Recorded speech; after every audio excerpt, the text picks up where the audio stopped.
Alrighty, welcome back. So in this video, we're going to talk about animation. So with animation, we are going to talk about the panel here. So if I go to, and I'm in the wrong program, there we go. If I go to AfterEffects and go to the window menu, and we go to Workspace, and we go to animation, what do we get? We get a similar setup that we got with all panels. Why would that be? Well, we had all the panels open.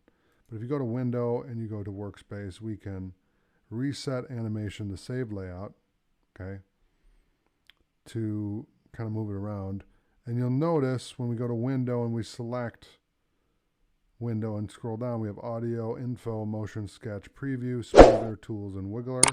Those are all the panels that are open for animation.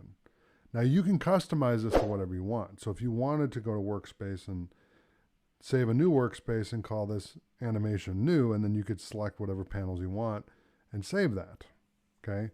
And if you do that, then you're good to go, okay? So that is animation. Thanks for watching, and I'll see you in the next video.